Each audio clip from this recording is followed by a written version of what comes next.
Nicolas Floriou, bonjour. Bonjour Thierry. Merci d'avoir accepté notre invitation. Première question, l'information économique et financière disponible aujourd'hui sur les entreprises se fait de plus en plus rare, en tous les cas pour une certaine catégorie d'entreprises, celles qui peuvent actionner l'option de confidentialité.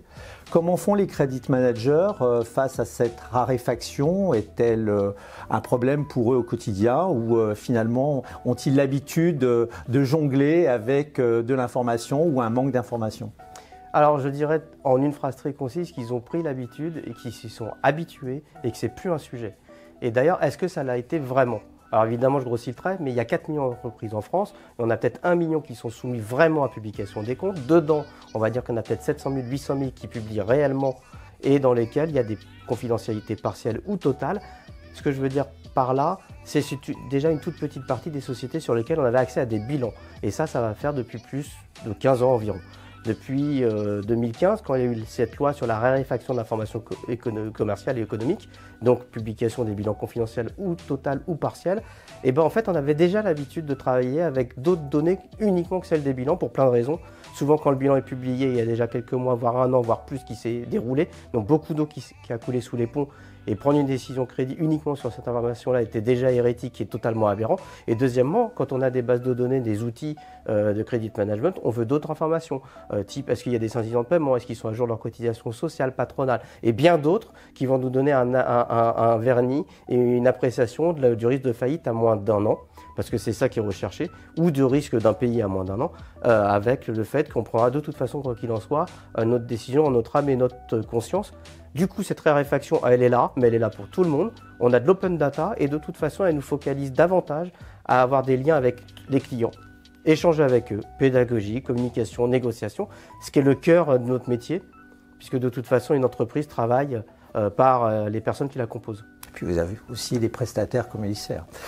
Deuxième question, l'automatisation des process de traitement, d'analyse, de suivi des portefeuilles clients et fournisseurs est devenue incontournable. Quel impact au quotidien pour les professionnels comme les credit managers?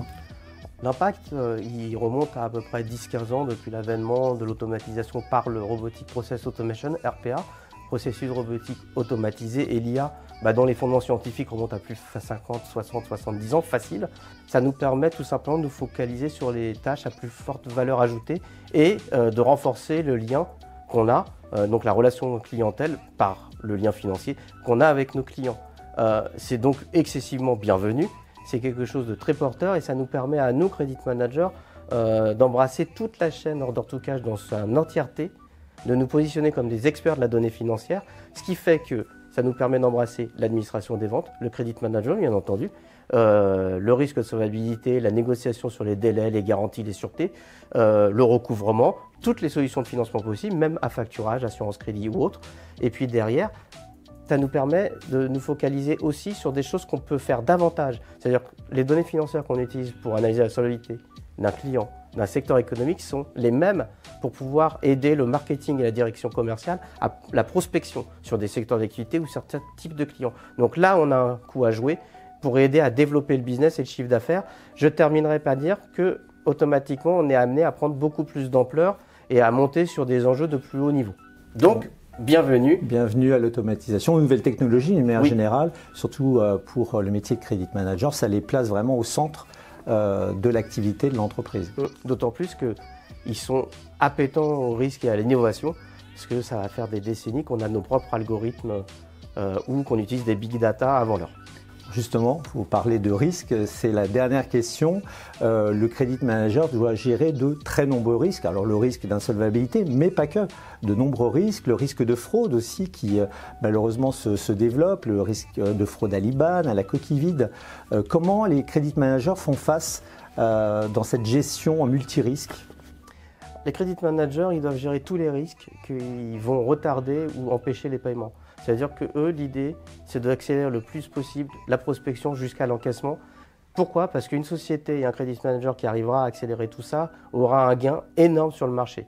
Donc évidemment, c'est le risque d'insolvabilité, le classique, le risque d'impayé ou de paiement tardif ou partiel, on en parle un peu moins, le risque de fraude, parce que ce qui dit fraude, dit qu'en fait on n'avait pas de client, on avait une fausse commande ou un faux marché, et par définition on ne sera jamais payé, alors qu'à côté on a pu dépenser et investir énormément de moyens financiers notamment, mais de temps aussi, pour rien. Donc évidemment, le risque de fraude est important, c'est quelque chose pour lequel nous, Credit Manager, on pousse fortement, parce que de toute façon, c'est un grain de sable qui vient enrayer le fait de ne pas avoir de paiement et d'avoir travaillé pour rien.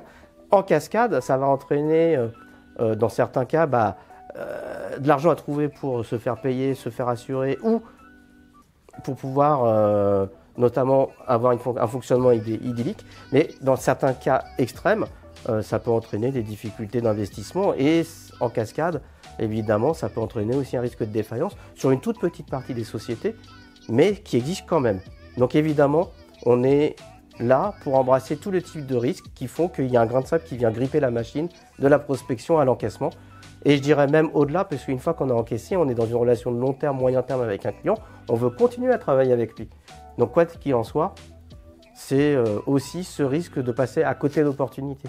Donc c'est un univers de risques et en tant que Credit Manager, on a cette volonté, cette force et notre rôle à jouer là-dedans. Merci Nicolas Floriot pour cet échange. Merci Thierry.